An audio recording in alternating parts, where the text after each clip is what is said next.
Hello everyone, what's up? Leviathan News here on the second stream of the day. We had the honor of having Millie earlier discussing his new project, True Markets. If you haven't seen it, you can check it out later because right now we have the honorable TokenBrice, one of my favorite guests for sure and friend of the show. What's up, sir? How are you, first of all? How are you doing? Going great, and you? Good, Thanks thank for the God. kind words. Up.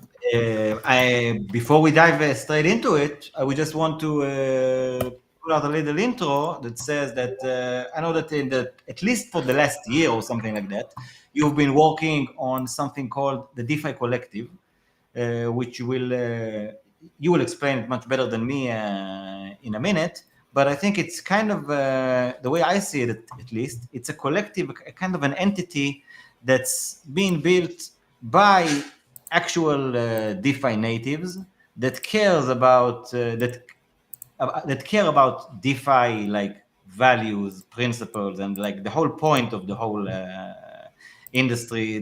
The point that's beyond the number go up aspect side of things or meme casino or whatever. And it really seems like that you've gone on a mission to try to make the space like more aligned to the crypto values and more transparent in a way to allow users to know what they're interacting with, the kind of product they're interacting with, and especially how, like in the headline, how decentralized they are. Yes. And I think the first new product, actual product that we now see coming officially from DeFi Collective is what we're mostly going to discuss today, which is DeFi Scan. So take us to it, Bryce. Like, first of all, if you want to share a few words about the DeFi Collective, point there, and then DeFi Scan. Yeah, no, for sure. So yeah, I think that's a proper good intro you've done here. Indeed, I've been on a mission since I started DeFi 6-7 years ago. I guess my mission initially focused on onboarding people, explaining DeFi to people, but back then I was talking about qualitative onboarding because, I don't consider a guy with a Binance account or a Coinbase account buying and selling meme coins onboarded. It's nothing. You're right. That's so true. I have several normie friends that are like that, and they are completely off-boarded, let me tell you. Yes. So there was a lot of community-focused stuff with DeFi friends, with my blog, with the lives, where I was really going deep in DeFi protocols, explaining all the subtleties, explaining also my thesis and opinions on them. And that was fine and dandy, but I guess at some point I was getting a bit tired of sitting on my chair of analyst and commentator. I wanted to get my hands dirty, but not with a protocol per se, but more with an organization, a structure to push DeFi in a certain direction. And that's kind of how the idea of the DeFi Collective emerged a bit more than 2 years ago now. So DeFi Collective was launched last October. And yeah, I think the simplest way to describe it, it's a really unique structure. But now I call it the decentralization political party of DeFi. Because this is really what it is, in the sense that we are a militant structure, a non-profit association. We're completely autonomous and self-sufficient, profitable structure, and using all of firepower, being financial, expertise, connections, and more, in an opinionated manner, only to support the most resilient projects, the most decentralized projects. So that was the core idea of the collective. We grew it neatly, both financially and humanly in terms of the team. Hired 6 people, doubled the treasury in a year for the highlights. But essentially, we ran into a question, a challenge, which is, okay, but what is decentralized?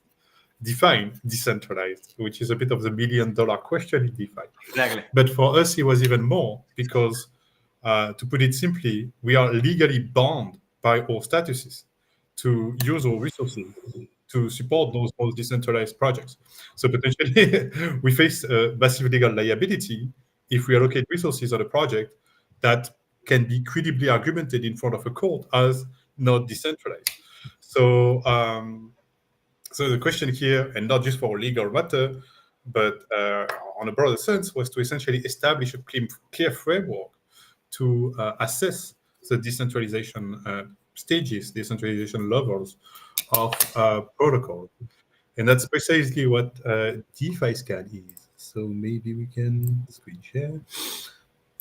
Yep. So for those who are familiar with it, share it just a second. Are you getting it? Can you see it now? I'm seeing it like on. Yeah, I'm seeing it too.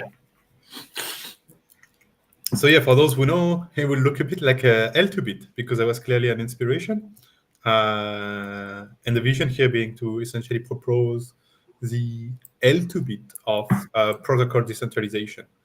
So in terms of commonalities with L2-bit, you will find that logic of stages. Right now we have stage 0, stage 1, and stage 2.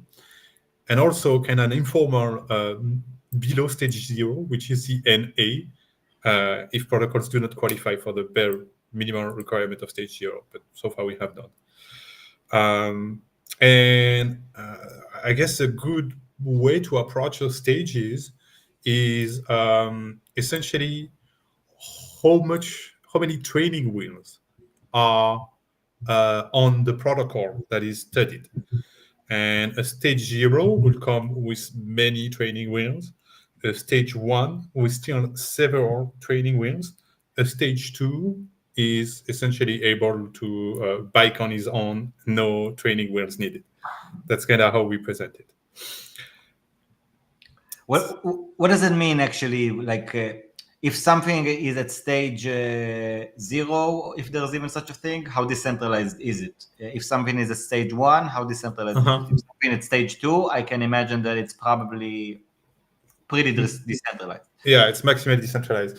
So stage 2 is the maximum? Stage 2 is the maximum, yes. By the way, Bryce, is like are these stages like these terms are the same when they talk about L2s? When something is stage 2 yes. on the L2 level, it's like completely decentralized. Yes, it's similar to L2-bit, and we really try to harmonize as much as possible.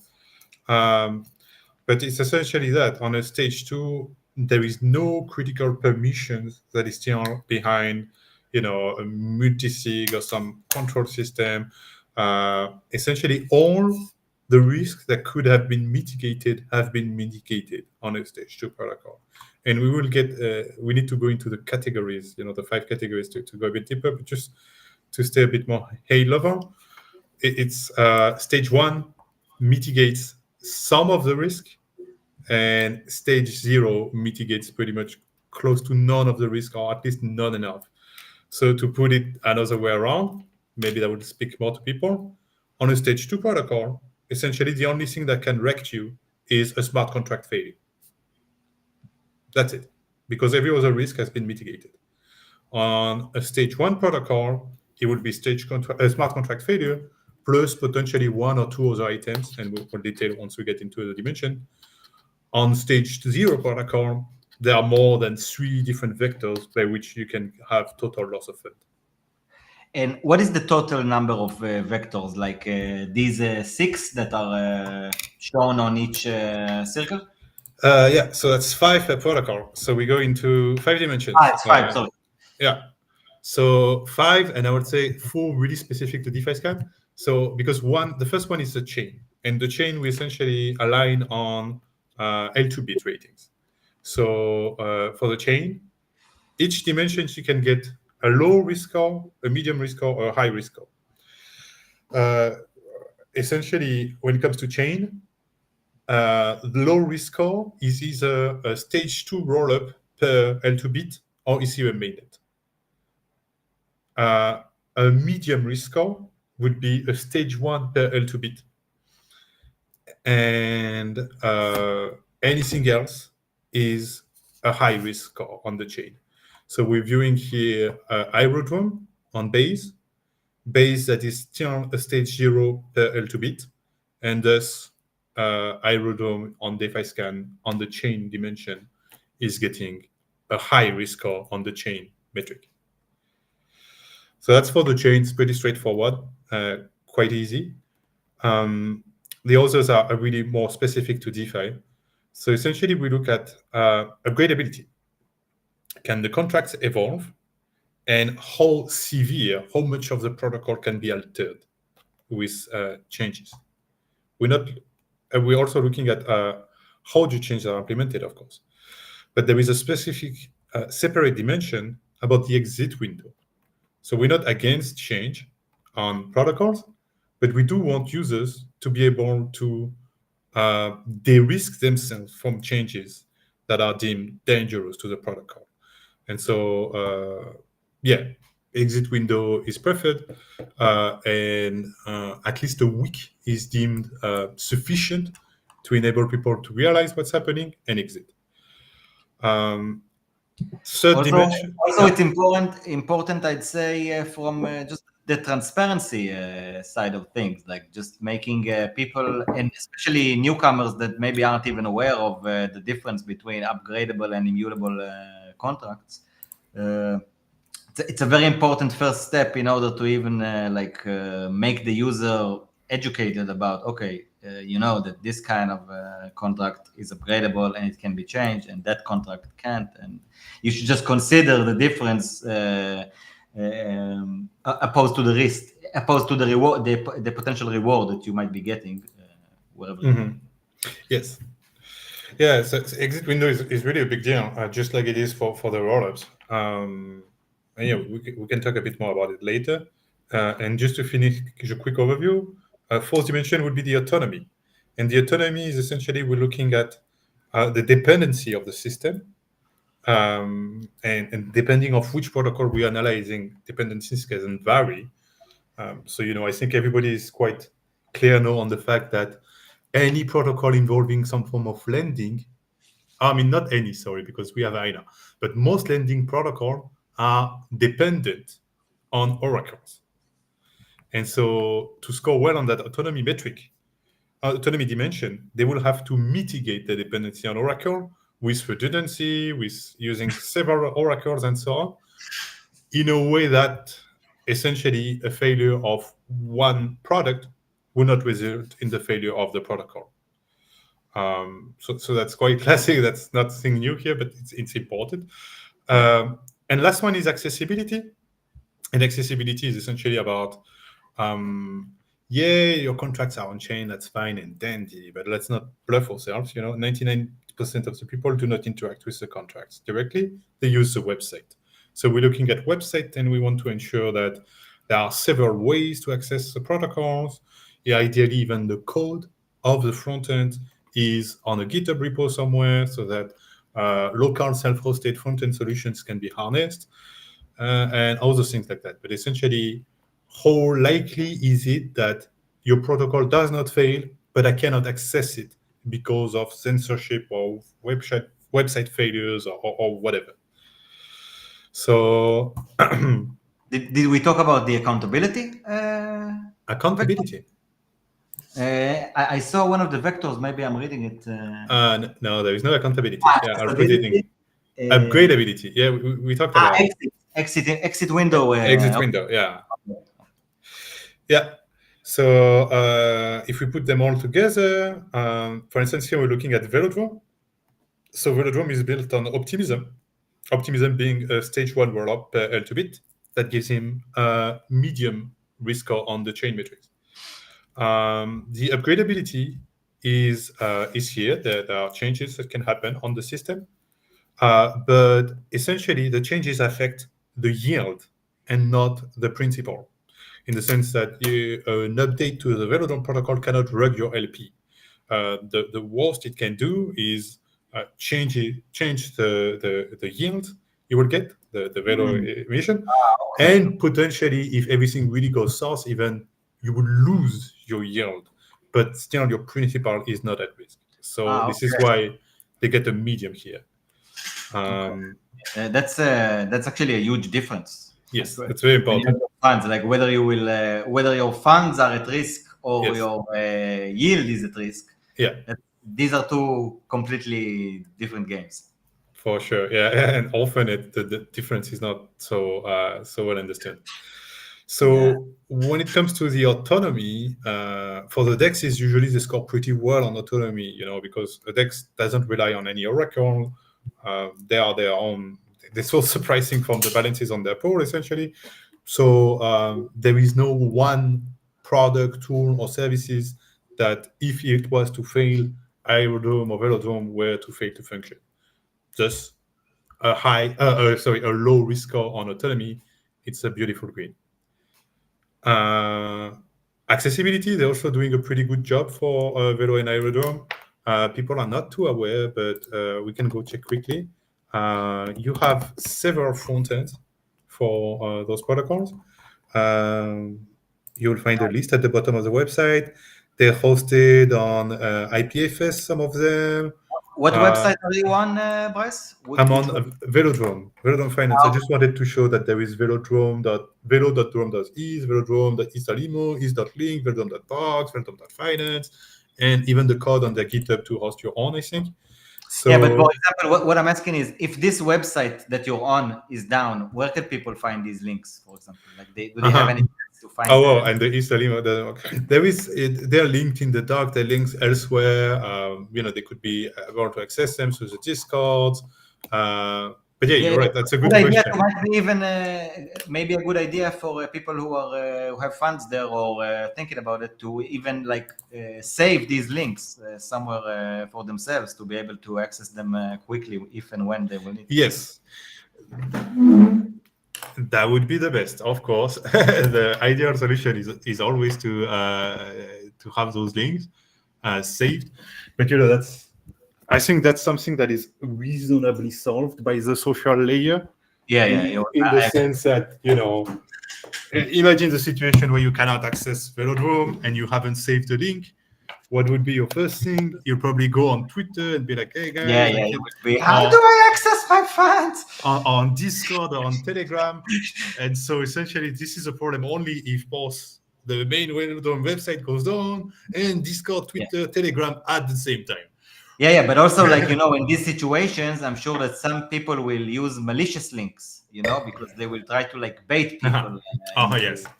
So also, I think that as always, it's better to be familiar. But I agree. The social layer will take care of that in general. Mm-hmm. But yeah, in such cases. And what were you saying? Apologize. No, sorry. In such cases, indeed, you're right. The best is still to make sure you have several URLs for each protocol, if they have redundant frontend saved somewhere in your bookmarks or. It's also a huge deal. For example, for users like myself, I use front ends. I don't know how to use. You guys, the devs and all that. I know that you can take care of business even if the front end is down. But I think most users, and especially the audience that we're hope to reach to in the future, normies, they want front ends, and as many of them as possible. And the last part is the exit window. I see here, for example, with Velodrome. Yeah. So the exit window is really about. It's mostly a question where upgradability is possible because, of course, the protocol is not upgradable. The exit window is essentially a low risk per default because who cares about exit window when no changes can be made? Mm-hmm. But when there are, essentially centralized operators that can operate some permission function, exit window become a big question, of course, because that's essentially your only line of defense if one of such operators was to go rogue or even just go in a direction that you do not align with. In a case of this protocol, you're talking about Velodrome, right? Who are the entities that, for example, can do such a thing? So that's a cool thing about how we build. Of course, So that's a cool thing about how we build DeFi Scan, because this is really how we view it. Where first you land here and you look at the colors, and you're gonna get a temperature, I want to say, and then you can usually it looks like a pan that you're making some food on. Yes. And usually you will, some of the things here will attract your attention, and then you will kind of like zoom in on, okay, oh, that's red cool. here. That's worrisome. So let's have a look. And that's kind of how we structured it. So for the exit window, we also need to look at the upgradability because they kind of go hand in hand. So when it comes to Velo and Aerodrome, they're pretty well designed in the sense that a large part of the protocol is immutable. And when it comes to permission function, there is no permissions impacting the user funds directly that exist. So that's why, on upgradability, they get this yellow, like we were saying earlier, because if even everything was to go south, we're talking about risk on yield here, not risk on principal. And so this is what's explicit here, where essentially the permission that remains are about reward system and peripheral contract. And there are several multisigs involved here to manage those functions. And essentially they can be anything such as, when you create a pool on Velodrome, it doesn't receive Velodrome rewards per default. You need to obtain a gauge. This gauge is deployed by a multisig. So a multisig decides whether or not a given pool would be eligible for entering the flywheel, essentially. And of course, here there are conditions. They have a clear framework for the whitelisting process and whatsoever. But at the end of the day, it's still a multisig deciding.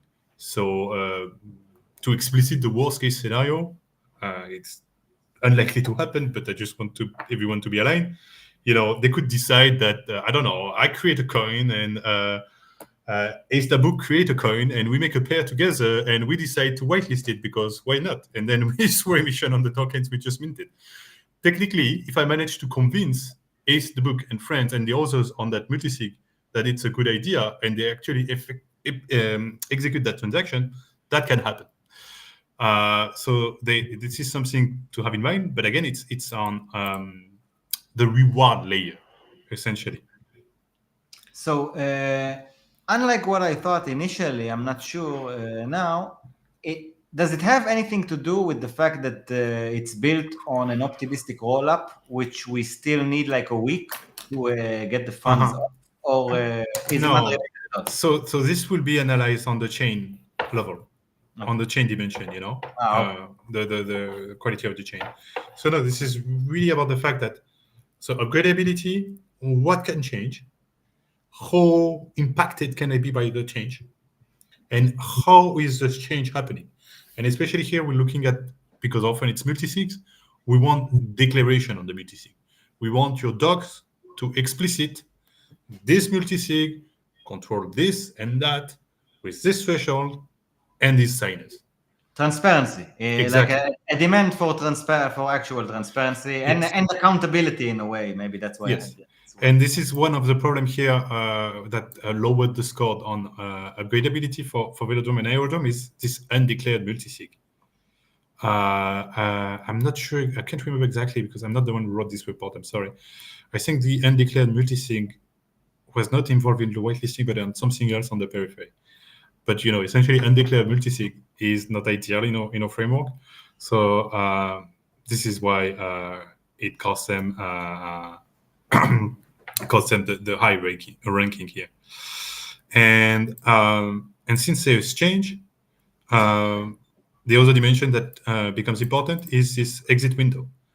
And in the case of Velodrome and Aerodrome, there is no exit window currently. So this is why they get a high risk on the exit window, this ugly red that kind of paint the chart. What does it mean that they don't have an exit window? What does it mean exactly? That means the whitelisting of pools, for instance, is instant. Killing a gauge is instant. So changes to the reward layers are for example, for someone can wake up in the morning and realize that he doesn't have access to the yield because the decision was made, voted upon, and goodbye. You didn't have time to. You could go to bed farming a pool that you are happy with, and assuming the multisig goes wrong, because again, those guys operate with guidelines, checklists, and conditions, and so far Yes. they respected the conditions.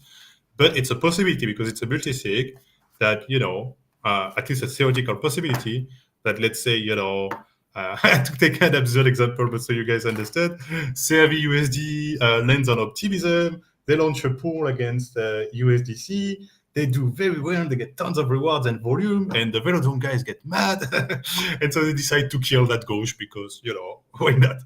That's possible It is technically because of that multisig. But again, if you put everything into account, their guidelines, their reputations, how they behave so far, it's unlikely. But we're not here to take odds with DeFi Scan. We're here to explicit what are the possibilities that we see at the code level. And thus, this M score on upgradability and low score on autonomy. I mean, the good news for them is they can probably pretty quickly join the club of the best ranked protocol on DeFi Scan, because all we discussed here is pretty fixable. So we discussed, an undeclared multisig. Well, declare it in your doc, and that's that's fixed. We discussed no exit window. Well, implement an exit window, and that's fixed. And with that up, essentially, that would be enough to make Velodrome a stage 1 protocol overall. And depending on the implementation of the exit window and the change made on in terms of upgradability, those two dimensions could go to a low risk score. And essentially, the only thing holding them back could be their chain, because optimism is still on stage 1, so it will remain a medium risk analysis. Yeah. The chain is always like the limit, how much a protocol can be decentralized. Of course, you can't be more decentralized than the chain you want. So that's kind of how it goes. We did the deep dive on Velo. You'll get all those details. It's even more interesting is you get a complete exhaustive list of all the contracts, and concretely the permissions owners. So you will find this undeclared multisig here that we were talking about, and this emergency config here. You can actually go check them out, see what they're doing, and all the permissions. Absolutely, all the permissions will be explicited. Wow. So, how long were you guys working on this behind the stage, as they say? When you started DeFi Collective, I can only imagine that you already had in mind that this is like the first product that you want to build with. Yes. That was in the back of our head. But essentially, what held us a long time, let's say about 8 months, is the framework. Actually defining all of this at the high level, and then turning the framework into a kind of checklist with a scoring system attached to it. Because that was hard to, find essentially a kind of common language to analyze any DeFi protocol, be it a DEX, be it a lending, being pulled together, being a yield tokenization protocol, being whatever. That was really the hard part, to how to make it, applicable to any type of protocol. That's really cool, and I think it really resonates with the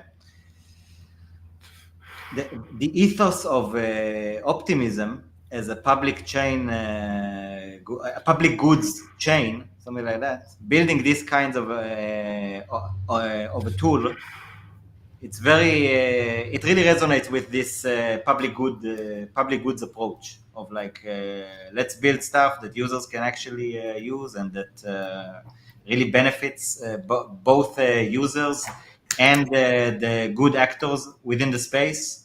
Really helps create better trust within the ecosystem, unlike much of the perception that people have on the outside of it being only a meme casino or a 95% scammers environment. While actually, for people like myself who've been following for the last few years, I just think it's the most amazing industry with the smartest people around who are actually trying to really change the world and make it better, freer, to actually make the people more sovereign, and it's kind of incredible.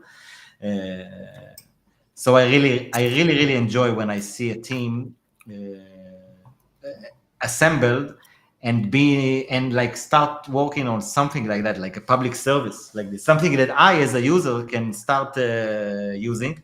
And from some of the posts I've seen that not only that there's a lot of info that someone can extract from DeFi Scan as a user, there are also ways to contribute to DeFi Scan and be actively participating in the process, which is something I really like, because it's also what we try to do with Leviathan News. We want the community itself to be active in the process of delivering the news, like with our bot on TG, delivering the headlines.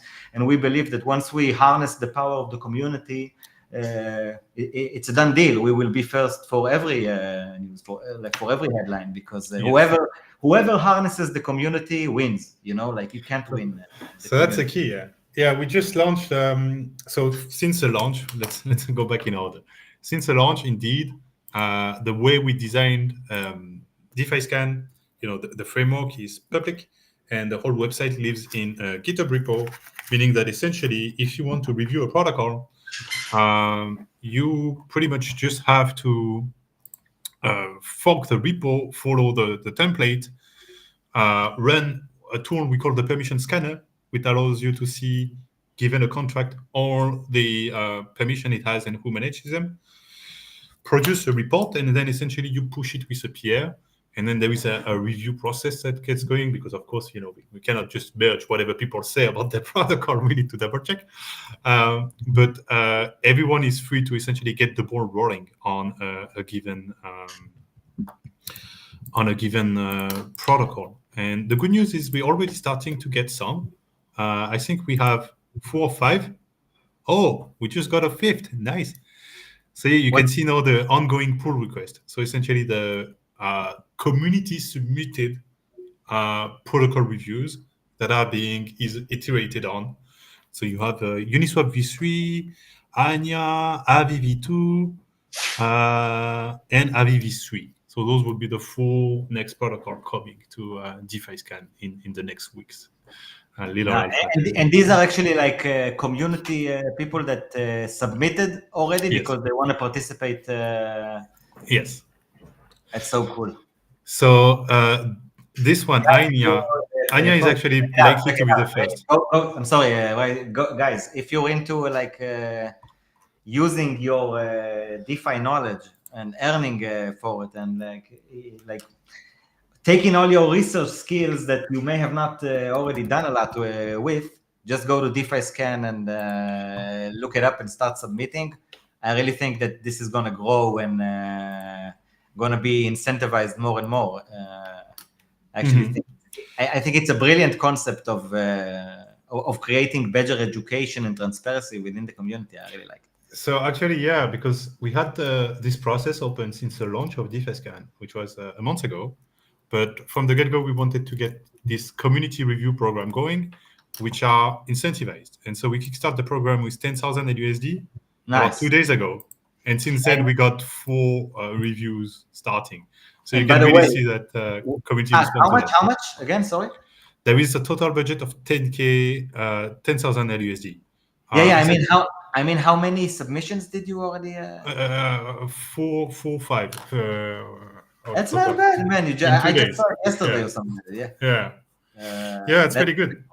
And it's something that someone like has to be a serious thing. Like not anyone can submit it. You have to have actual knowledge and know what you're talking about in order to do it. And I really like the choice. What a classic choice to choose LUSD, maybe the most, probably the most decentralized stablecoin out there to be used as payment. All the expenses of the collective are settled in LUSD. You always think of the details, you know what I mean? You always have like a point and a strategy behind. So I really of course. Like that, we might switch to bold when available, but we'll see. And when we at it on the community review, I figured, especially for you, because you're well connected in Curve ecosystem, Curve is included in the community review program, both the DEX and CRV USD.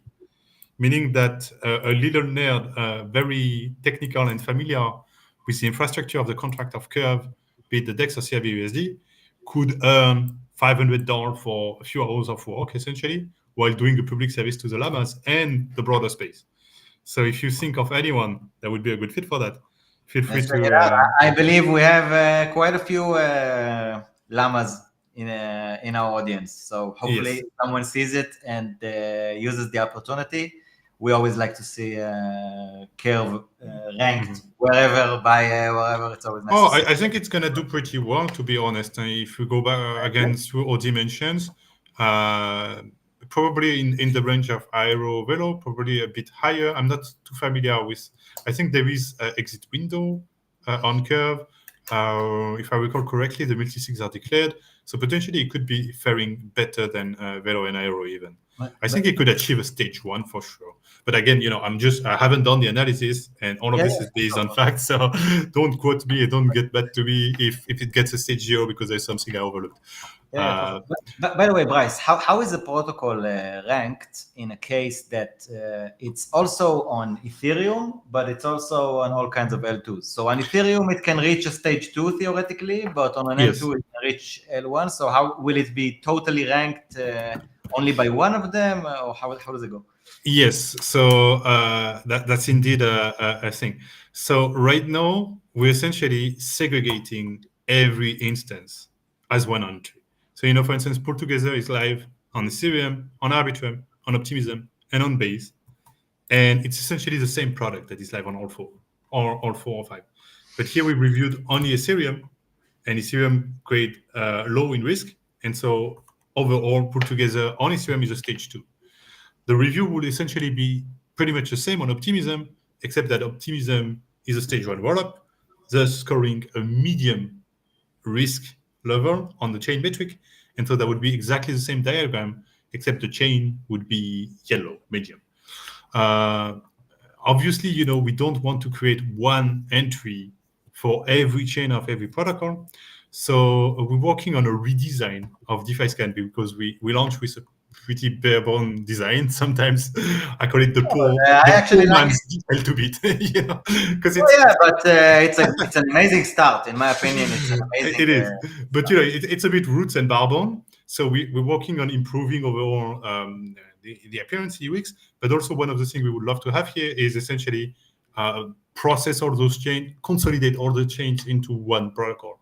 So in a few months, what you will see here, you will see Pull Together stage 2 on mainnet maybe, with the chain being Ethereum, all the chains listed. And if you open Pull Together, you will get kind of an overview, instead of just one camembert, one pie chart, you will get like Ethereum, Optimism, Arbitrum, Base, and so on. So you can kind of get an overview. That would be actually very cool. Yes. And by the way, on the main page of DeFi Scan, can you filter by by the stage? Can you so you just have and you just start checking what's the most decentralized stuff out there, and at some point we will have like a lot of like fully green circles, hopefully, and people will. It's actually a great promotion for a protocol to enter such a website, automatically get this green full circle. Yes. It attracts the eye and the user, and people will click it, like no matter how. So right now you can essentially, this is a table, and you can sort the table by any entry, name, stage, type of protocol, chain, or TVL. And you can also search, which is not so relevant when you have 7 protocol, but will be in the future. What we're looking to have is some kind of filtering system eventually. Yeah. But again, this is part of the design, more future facing, when we have 50, 100 protocols.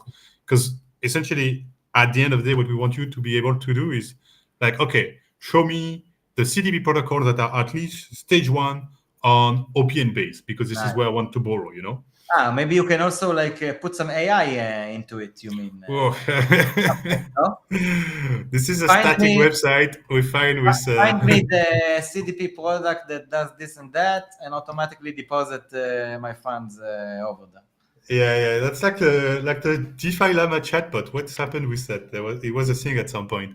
But yeah, if someone wants to build it, that would be cool.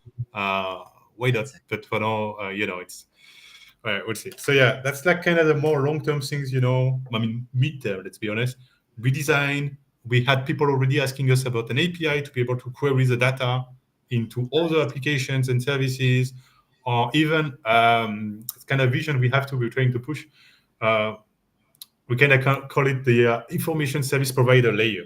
So, you have L2Bit, you have DeFi Llama, you have Blue Chip, you have DeFi Safety, now you have DeFi Scan, and you have a few others.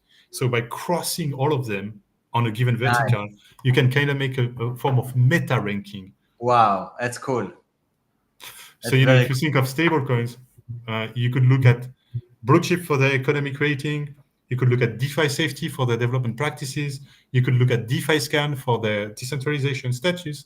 You could look at L2Bit to analyze the chains they're on. And you can use DeFi Llama to get metrics on them.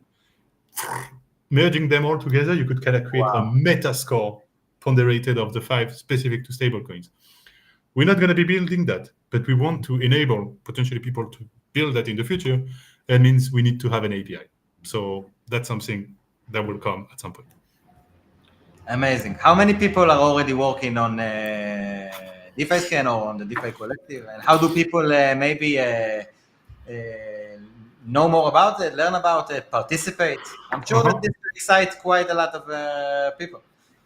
Yeah, so in the collective team, we are 7 to 8 currently right now. We just onboarded one, so let's say 8, okay?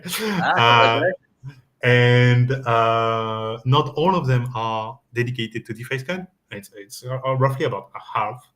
So yeah, let's say there are about 4 people really like dedicated on DeFi Scan in the current stage. Very cool, very cool. What haven't we mentioned yet, and we should? I mean, when we're on future outlooks, we have quite a few things we're looking at, but essentially, one of my vision here is, this is a total TVL in DeFi chart. This is not so interesting to have. What I want to have at the end is a TVL in DeFi per stage. So, to be able to visualize all of that. So cool.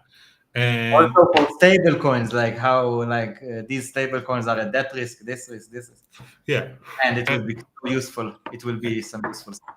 And overall, all of this is made, with the goal of the long-term goal of all of this is how do we go from napkin estimation, let's say, of 10 to 15 stage 2 protocol currently on mainnet, and that's about it out of the thousands, to hundreds of them. And DeFi Scan is kind of a tool towards that. And the first step is, to explicit the situation, because most people are not aware of the situation to begin with. Through the years, you've done me through my fights for decentralized, really decentralized products. And it's a space prone to manipulation, to all kinds of tactics, because projects have all interest to portray themselves as more decentralized than they are. So we are actually running into an interesting problem with DeFi Scan that we anticipated, which is projects that are building things proper, so likely to score stage 1 or 2.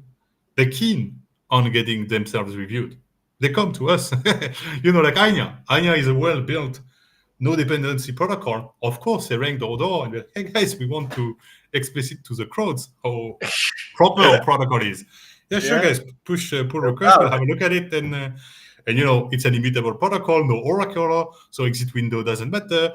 It was an easy review to review. Put it simply. Because they know that they're permissionless, so they're for it.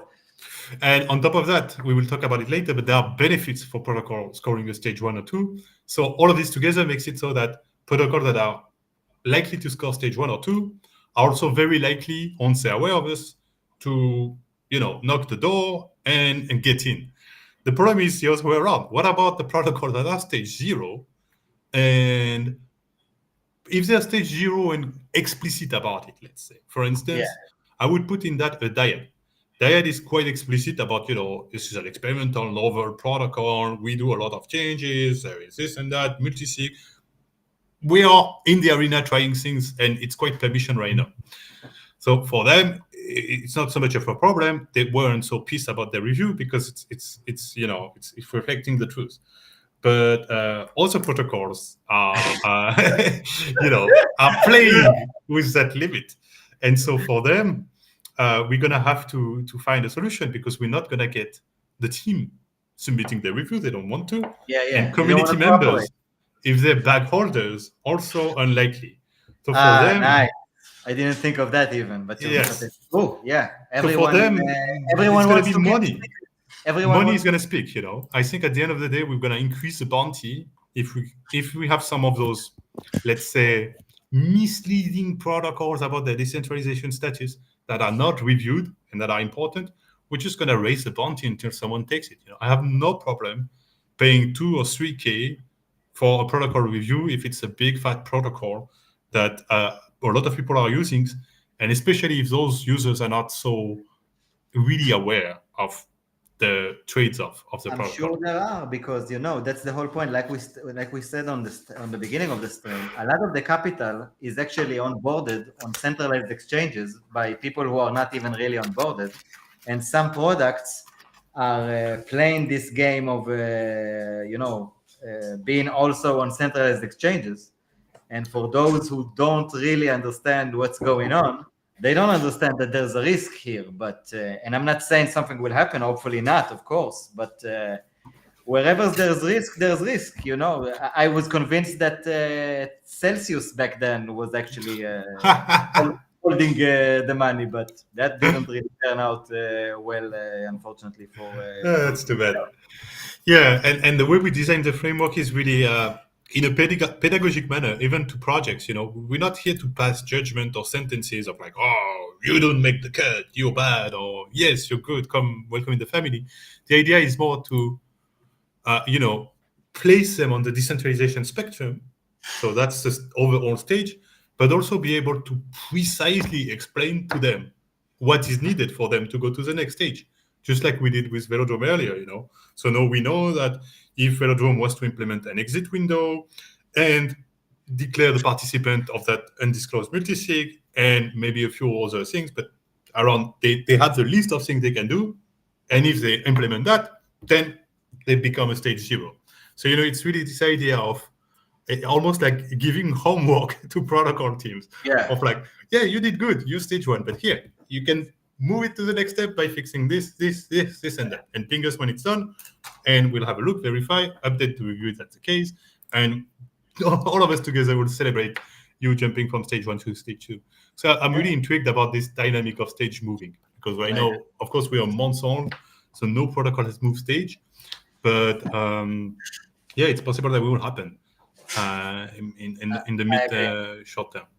And it's also about like creating the motivation to actually do it. And I think only the users can actually create the motivation with their funds. Because only when users actually choose to put their funds into products that actually care about decentralization, only then there will actually be some pressure and a demand for many other protocols to also be more decentralized, because that's the real incentivization mechanism, wherever people take their capital. Yes. And I guess another thing we haven't discussed yet is I mentioned some benefits to the stages. And so that's another axis we're working on. Codename internally is for now the DeFi Scan Alliance. But essentially how we view things is at the DeFi Collective, we have resource expertise, liquidity driving tokens, and actual on-chain assets that we deploy in stage 1 and stage 2 protocol only. So that's the first thing is, scoring a stage 1 or above essentially gets you some form of support from the collective. But we want to push this higher. You mean that the DeFi Collective is rewarding decentralized protocols, basically? Rewarding in the sense that it will actively take steps to support protocols that are stage 1 and stage 2. What kind of steps? What do you mean? What kind of steps? Like voting and stuff like that? Yeah. So here is a collective main wallet, for instance. We've seen in the current the current 2 stage 2 protocol that we have are LUSD, liquidity, and put together. If you look at, for instance, what we're doing on Aerodrome, well, we're providing about 200K of liquidity on pools involving LUSD and pool token, because the stage 2 protocol. On optimism, 130K of liquidity, same thing on pools involving LUSD and pool. So, this is this kind of on-chain allocation that will be decided based on the protocol status. So right now, the two stage 2 we have are liquidity and pool. So that's still quite limited, and we still have assets allocated in other protocols that are not reviewed yet. So for instance, there will be money in Morpho. We haven't reviewed Morpho yet. We're working on it to have it really shortly. But for instance, let's say if Morpho was to conclude as a stage 0, we will deallocate from Morpho in favor of stage 1 and 2 protocols. So the assets of the collective themselves are managed in a way that is aligned with the DeFi Scan ratings. But it goes further, because we're working now with various projects, teams, any tools that can be useful for builders. So we're looking at auditing services, we're looking at developer tooling, APIs, all kinds of products, and essentially have them offer discounts to builders of stage 1 and stage 2 protocol. So, if I make my job good, let's say the mature vision 6 months, a year from now, is once you achieve a stage 1 or stage 2 on DeFi Scan for your protocol, you will get the collective allocating north of 6 figures into your protocol to support your liquidity on your tokens in a synergetic manner for your protocol. That's one. Nice. You will get the collective using its liquidity driving positions to direct incentives to pool involving your token.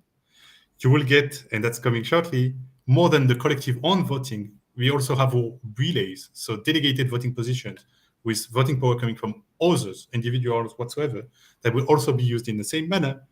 You will get potentially also a package of benefits, let's say, hey, 10% discount on these auditing services. Nice. Oh, Tenderly gives you a special package because you're a stage 1 protocol.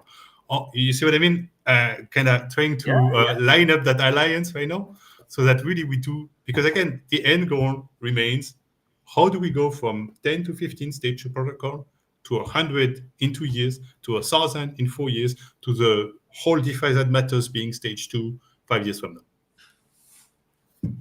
That's incredible, man. I really like that vision and the way you are, I don't know how, consistently working on it and improving it and doing the little steps that you have to do to really accomplish such a goal. It takes so many steps and moves behind the scenes in a good way. I mean, to actually do the groundwork, as they say, and assemble even for me personally, I think that one of the most interesting aspects of all this is the leadership aspect of things.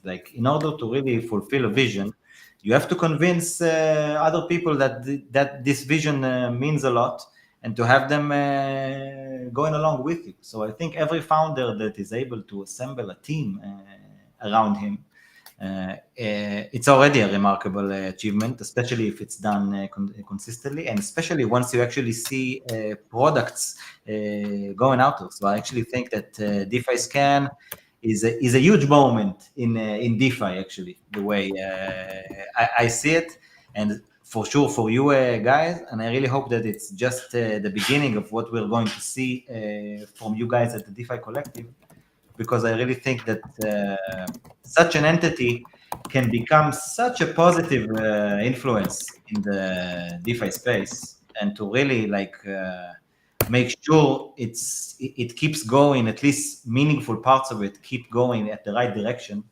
And I'm really looking forward to see how you guys are going to do it and what's coming next. Any alpha that you want to share with us already, other than what? I mean, I talked about the alliance already. That's the first big one. The relays also, we haven't even too much discussed that for now. So you get a bit, even the redesign in the API. And the next protocols, but the next protocols, anyone can see them by looking at the pull request. So I think alpha wise, it's pretty good. Overall, the goal is to have, right now we're really on a on a quest to have essentially, I'm a bit ambitious, but I think we can meet it. My internal goal is 90% DeFi TVL coverage by 6 months. Nice. So TVL coverage, not protocol coverage, because of course, there are thousands of protocols. Yeah. But essentially, if you cover the top 30, 40 protocols, you covered 90% of the TVL.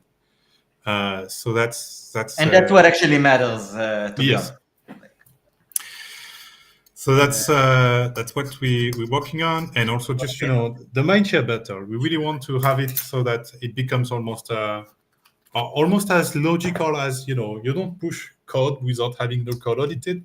Well, once you're live, one of the first things you do is to reach out to DeFi Scan, submit your protocol review, just like you will give a ping to DBank to have your tokens and your contract process, and to essentially become part of the tooling, both on the user side that they have the habit of checking DeFi Scan, especially once it gets more populated, and on the project side, so that it's responsible disclosure essentially.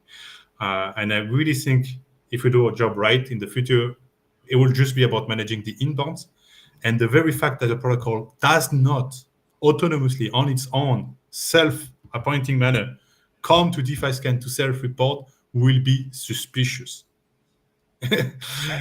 But that's about setting a standard in the industry. It's about reaching the actual audience and the users and making them motivated and demanding of okay, I'm not going to a non-decentralized product because I understand the risk, and like when I see the risk reward, it's just I prefer to be on the green ones rather than the yellow and red ones. I think it can be an amazingly beneficial tool for people at all levels, by the way. Like users can, like beginners can be able to use it and learn a lot, but also much more sophisticated users maybe have a lot more to achieve by making sure that their funds are on the right places, especially if they have a lot of money sitting on these codes. Yes. Between all these multi-sigs. Bryce, I also saw that you guys had like a few weeks ago your first NFT sale, participated in it actually. Oh, nice, thanks. Thank you. Can you maybe share a bit about this? I saw that you guys were, if I remember correctly, you've raised like 10 ETH in order to use them as incentives for some of the stuff that you guys have in mind. Yeah, I mean they use like all the treasury assets, according to our guideline to support the most decentralized protocols. I think they ended up being allocated in pool together in the current stage on Optimism. Nice. Because it's also a pretty decent risk-adjusted source of yield for ETH. So yeah, we did an NFT minting campaign at the occasion of the collective anniversary, and yeah, it was surprising because it minted out in essentially 2-3 days, the thousands NFT. I like that stuff. Right? So yeah, we were quite happy about it, and it was also a bit of a first foray for us, to see the appetite for the community for this kind of endeavors. Are they willing to support us even at the financial level? So we'll be looking for other ways to expand on that. But yeah, this was really a first trial, and as a way to an on-chain event essentially to celebrate the 1-year anniversary of the collective. I think it was a good idea, a good move, and it's actually fun because for people who are really on chain and they like different actors within the space, it's just a way of paying respect and contributions. It's quite fun. It's also like a reputation thing. Like once I saw that they're up for sale, I was like, man, I want to have it on my wallet. I want to show off my. Prove the support. You were one of them, one of the OGs. Yeah, prove that you saw it early. And not only that, like, the most fun is to mint it, not to buy it yes. After it. You want to feel that you were directly playing the game, not and that you didn't achieve a bit later, although that's great as well, of course. But when you're lucky to see it happening, it's always fun to participate. And I think you guys, really, it was a very, I think it was 0.01 ETH, something like that. Yes, It was hundreds of an ETH. Yeah, it was pretty moderate. It was So really yeah, fun. that's something we might look into more in the future, but we want to make it in like fun ways, you know, with NFTs or all those things that really like give something to the people, at least enabling them to show that they were able to be part of the adventure of the DeFi Collective, DeFi Scan. Yeah, just quickly back on the community program, because I realized I didn't explicit all the protocols that are affected, not affected, sorry, that are part of the scope apart from Curve. But maybe this article would be worth sharing in the chat if you have any. Can you send it to me on TG? Oh, yeah, send it to you in the private chat we have. Where is the chat? Can I post in that? I don't know why I'm not seeing it today. You know, okay, I'll send it to you in TG. Don't worry. Up here. But it's not such a big list, so I can go quickly. Keep in mind that essentially, when you want to tackle review, the first thing you do is you go on GitHub, create a peer, and essentially declare yourself as the person that's going to be reviewing that protocol. So that's why, you know, anyone interested in that community program should go check the GitHub repo to make sure that the protocols he wants to review is not already claimed essentially by someone. When you claim a protocol, you also commit to a deadline. So that prevents squatting, you know, because we don't want a guy claiming 10 protocols and not reviewing anything. So just all of these rules are explicit in the article, so maybe not worth to dive too much into. More about the protocol. So I will remove the one that I've been already claimed to not create false hope from the list. But essentially, you could earn 500 USD for a review of Lido, of Eigenlayer, of SFI staking product, the Vault product, the Liquid product for Maker Sky. Uniswap v3 has been claimed. Uniswap v2 is still up for grabs. So Uniswap v2 is a very compact, simple, minimalist, immutable protocol. On sale. On sale. On sale, ladies and gentlemen. Honestly, a savvy DGen can review this one in an hour if he knows what he's doing. Yeah, I would be doing it if I wasn't part of the team. Get out there and do it, guys. Honestly, it's you're right, man. For some people, this is like money on the table, pretty quick, and decentralized money. Yes, decentralized money while making a service for the community. And yeah, a few others, essentially all the big TVL protocol on EVM chains are impacted. So, you know, Binance Stake Ease, Esna, Rocket Pool, Spark, Pendor, the V2 and V3 of Compound, Zircuit Symbiotic, Venus, PancakeSwap, Morpho, Renzo, and Curvedex and CRV USD. So if we have all of this, I think we should have them in few months. We already have a very decent coverage of DeFi. So yeah, we really encourage to check out this article if you're interested. And of course, join the Discord. We have channels specific to reviews where you can ask your question to Neons and Eves that are essentially the two main person involved in the validation process regarding community submitted reviews. Definitely recommend people join the Discord and check out what the ants are doing. I think that you guys are very responsive there.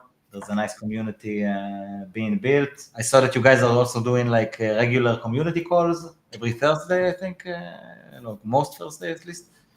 Oh, no, not as often. We're doing them once a month usually or something like that. Yeah. Either way, guys, follow DeFi Collective and also DeFi Scan on X. You can find both on X. Check out Discord, the Discord of the DeFi Collective and us at Leviathan News. Anything else you want to add, Bryce, before we wrap it up? Or you take another? Yeah, I think we did a good overview, good starting point on DeFi Scan. Yeah, hop on the Discord if you have any questions, and feel free to get crunching on the reviews. Let's scan the whole DeFi that matters. Exactly. Looking forward for some updates about protocols who are changing status or are submitted, interesting protocols that have been added or features. Whenever you have something you want to share, whether regarding DeFi Scan or anything else related to DeFi Collective or you, feel free to let us know, of course. And really appreciate you coming on and sharing this amazing public good that you are building. Thanks for having me around. Team to present it to the Leviathan News audience. An honor for us. And thank you everyone for watching. According to Restream, 787 people watching the stream. Wow. Really appreciate it. And guys, of course, follow us, subscribe, and submit some news. Just like you can participate actively and earn LUSD. If you contribute to DeFi Scan, you can also earn some squid, which is a useless token. But you can still play with it on chain, and it's deployed on some places. It's on Fractal for now, but maybe it will even expand. And there is absolutely no reason to buy it. You can submit headlines, participate, and be rewarded once a month according to your contribution, earn some squid, and then just dump it on the market or do some stuff with it on chain. It's always you actually got me some balance on Fractal on my ENS because of that squid, man.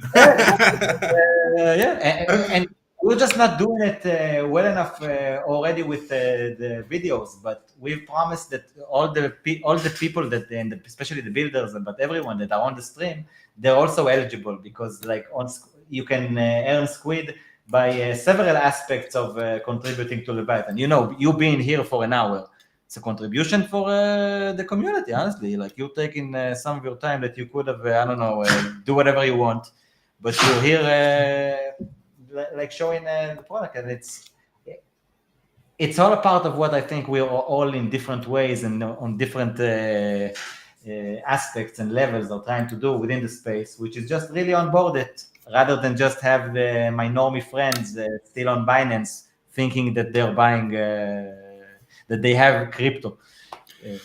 Everybody is talking about mass adoption, and they will go on Ramble, pick your poison. Oh, institutionals are coming. We're gonna scale up. Oh no, actually, it's a matter of UI and UX. You see, if we do some experimentation on where we place the button and the color and the size and the flashiness, then we're gonna be able to make people understand why having an immutable dollar is important, because it's all about the size of the button.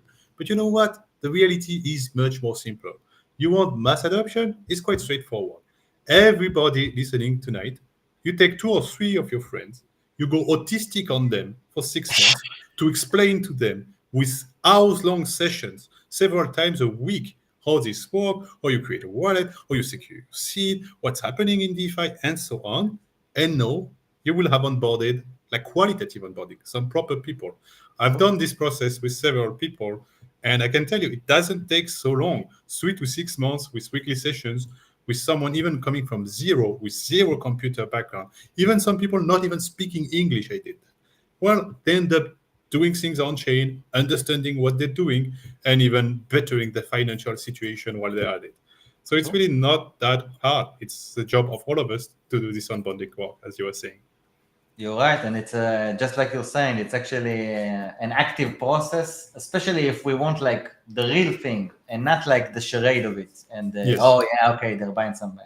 There's Solana activity like with a lot of wallets buying the current rug coin. Other than that, like for me, for example, you know, the whole voting, the whole VE side of things. Once I've really started doing it, and even as a tiny investor still, it's incredible, you know, like you actually have a position and you're earning on it, and like where could you have gotten an asset on these levels of income that actually pays you? It doesn't exist, you know, it actually doesn't exist. And instead of being like a tiny partner in some kind of a local business here or whatever, you feel like you're a partner in some of the biggest businesses that are going to be built, like those who are going to be the backstage of the banks, as long as banks can survive, because people aren't aware that they're not needed. Looking forward for it and whatever comes. And really thank you for coming, Bryce. Hope to see you again pretty soon with some updates, man. Yeah, happy to come back a few weeks, few months, once we have a bit more protocols and maybe some more improvements on the website to show off. Will be great. Thanks a lot, guys. Bye. Thanks. Have a good night.